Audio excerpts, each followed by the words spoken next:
मुझसे एक सवाल पूछा गया है कि मैडम मेरा बच्चा पिछले 1.5-2 महीने से मल्टी मॉडल थेरेपी ले रहा है, मतलब occupational therapy, speech therapy and special education. But मुझे ऐसा लगता है मैम कि जितना रिजल्ट आना चाहिए, जितना फ़ायदा होना चाहिए, वो बच्चे को मिल नहीं पा रहा है।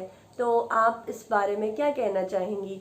तो आज के वीडियो में ये डिस्कस करेंगे कि इर्रिस्पेक्टिव कि आप थेरेपीज़ कर रहे हैं बच्चे की और आपको ऐसा लगता है कि उतना फ़ायदा नहीं हो रहा है, तो वो कौन से एरियाज़ हैं, वो कौन से पॉइंट्स हैं जिनको पेरेंट को ध्यान रखना चाहिए। This is a special educator Pooja Prakash from Center for Special Education Allahabad. Welcome to my channel learning for all. देखिए, सबसे पहले तो ये समझिए कि बच्चे का डायग्नोसिस क्या है। अगर बच्चा माइल्ड कैटेगरी में फॉल आउट कर रहा है, बॉर्डर लाइन कैटेगरी में फॉल आउट कर रहा है, तो इन बच्चों के गोल बहुत जल्दी अचीव होते हैं when compare to severe and moderate students, right. एक बात तो सबसे पहले तो आपको ये देखना है कि आपके बच्चे का कैटेगरी क्या है, माइल्ड है, मॉडरेट है, सीवियर है, प्रोफाउंड है। एक दूसरा, हमारे बच्चे का डीक्यू क्या है। डीक्यू का full form developmental quotient. Developmental quotient क्या होता है? 7 साल से पहले जो क्लिनिकल साइकोलॉजिस्ट हमारे बच्चे की दिमागी जांच करते हैं, अलग अलग एरियाज, मोटर एरिया से, सोशल स्किल एरिया से, लैंग्वेज स्किल एरिया से, कॉग्निटिव एरिया से, और उनको क्लब करके जो कंबाइंड एवरेज स्कोर्स निकाले जाते हैं उनको डेवलपमेंटल कोशेंट यानी डीक्यू कहते हैं। तो ये समझना बहुत इंपॉर्टेंट है कि हमारे बच्चे का डीक्यू क्या है। डीक्यू का स्कोर जितना कम होता है, चैलेंजेस उतने ज़्यादा होते हैं।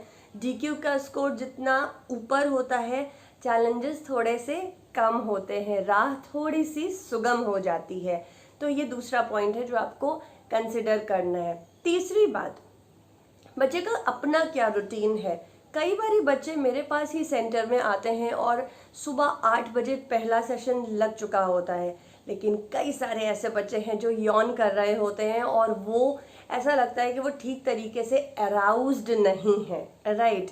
अराउज्ड होने का मतलब, आप कितने बजे उठते हैं, आप ऐसे सोचिए, तो आप अपने उठते वक्त उतनी चैतन्य अवस्था में नहीं रहते हैं जितना 1-1.5 घंटे बाद हो जाते हैं। तो कई बार ऐसा होता है कि हम थेरेपी में ले तो जा रहे हैं, लेकिन हमारा बच्चे ने थेरेपी में जाने से पहले बहुत एक्टिवली फिजिकल एक्सर्शन नहीं किया हुआ है, या कुछ एक ओटी ड्रिल्स जो ऑक्यूपेशनल थेरेपिस्ट ने बताई हैं वो नहीं की हुई हैं।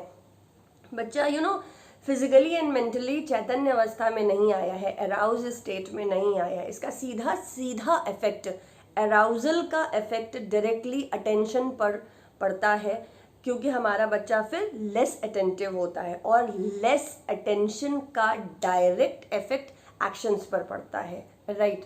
तो समवेयर ये जो कड़ी है ये हमें समझनी है। अगला पॉइंट है कि क्या आपको आपका थेरेपिस्ट बच्चे का प्लान बता रहा है। मैं अमूमन हर रोज़ ऑन एन एवरेज 5 नए पेरेंट्स से बात करती हूँ, और उनसे बात करके मुझे एक चीज़ ये पता चलती है कि सिर्फ इलाहाबाद ही में नहीं, क्योंकि मैं तो अपना सेंटर इलाहाबाद में चला रही हूँ, लेकिन ऑनलाइन शिक्षा के माध्यम से आज हम देश और विदेश अलग अलग जगह के बच्चों से और उनके माता पिता से भी मिल पाए हैं, उनके साथ काम कर रहे हैं। बट एक जो कॉमन समस्या है, जो कॉमन इशू मैं फेस करती हूँ कि जिसकी वजह से पेरेंट इतनी परेशानी में फंस जाते हैं, वो ये कि उनको ये अवेयरनेस ही नहीं है कि हमारे बच्चे के साथ इस पर्टिकुलर महीने वो कौन कौन से मुद्दे हैं, वो कौन कौन से पॉइंट हैं, वो कौन कौन से एरियाज हैं जिन पर काम करना है, इन एरियाज पर, इन पॉइंट पर काम क्यों करना है, और इन एरियाज, इन पॉइंट पर काम करके हमको क्या आउट रिजल्ट मिलेगा। गेटिंग, ये उनको नहीं समझ में आ रहा होता है। तो अगर पेरेंट ये समझ पाए कि हमको जो प्लान हर महीने, पहली बात तो हर महीने हमको लिखित प्लान चाहिए।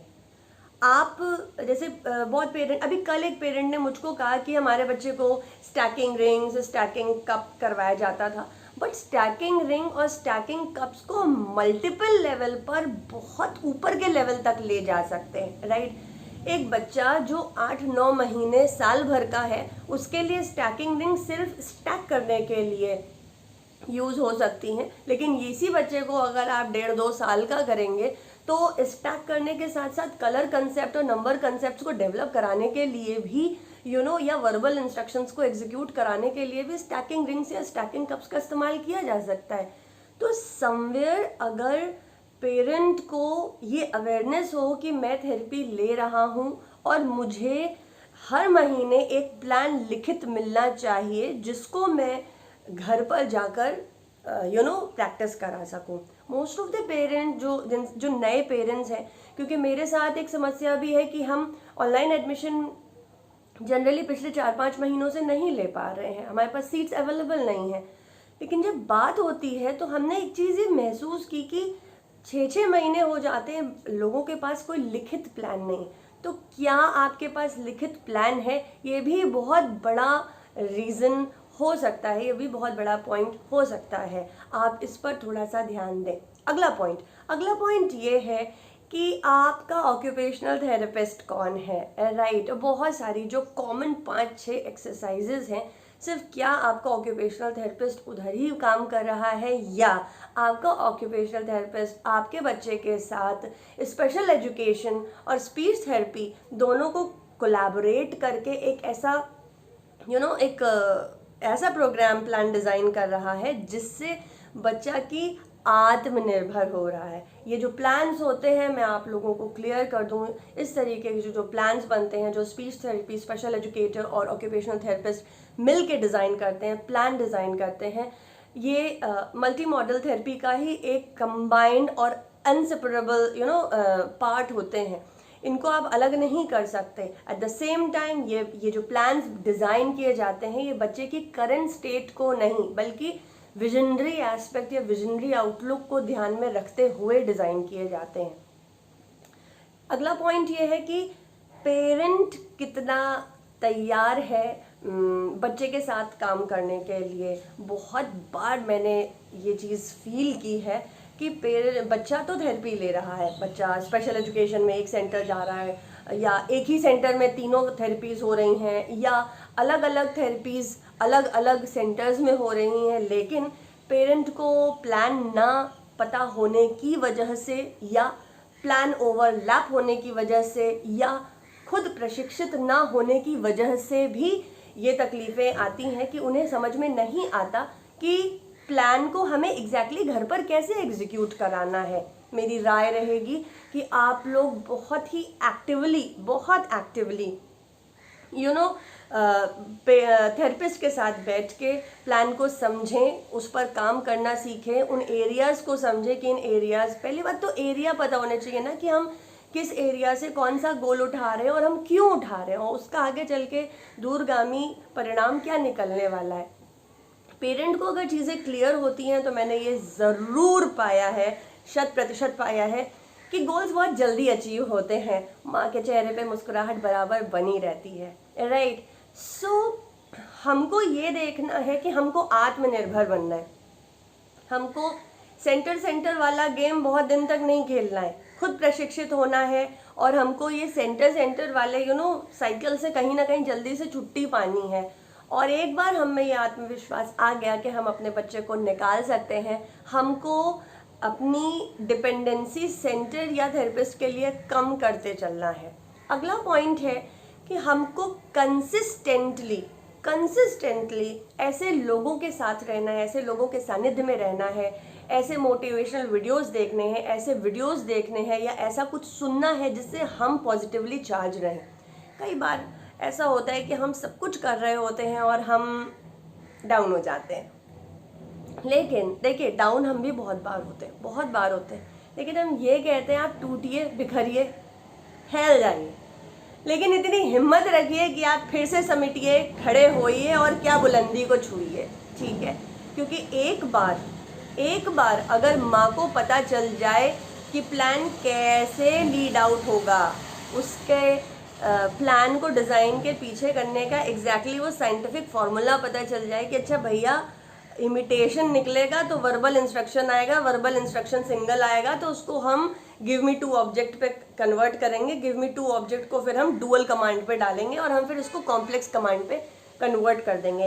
ये सीक्वेंस अगर माँ को समझ में आ गया तो यकीन मानिए माँ और बच्चा दोनों उड़ने के लिए ही पैदा हुए हैं। They both are born to fly. मैंने आज तक अपने स्पेशल एजुकेशन के फील्ड में ऐसी कोई माँ नहीं पाई जिसको बताया जाए, ठहर के समझाया जाए, जिसकी काउंसलिंग की जाए, पॉजिटिवली चार्ज किया जाए और फिर बताया जाए कि बेटा ये काम तुमको घर से 2 बार रिपीट करवा के लाना है और ये तरीका है, और वो ना करे।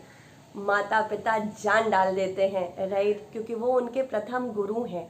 आप इस बात को समझिए। तो जो पेरेंट्स ये बात समझ रहे हैं कि क्यों नहीं हो पा रहा है, मुझे ऐसा लगता है कि सही, देखिए कोई भी गोल ऐसा होता है, कई बार ये सेंटर पर भी होता है, ऑनलाइन सेशंस में भी होता है कि गोल तुरंत अचीव नहीं होता है, ठीक है। हालांकि सेंटर पर ये बहुत ध्यान रखा जाता है, ऑनलाइन सेशंस में ये बहुत ध्यान रखा जाता है कि ऐसे गोल्स बनाए जाएं जो 1-1.5 महीने में अचीव हो जाएं। Otherwise the therapists are really accountable that why the child hasn't been achieved that goal if you have written in your monthly plan, right?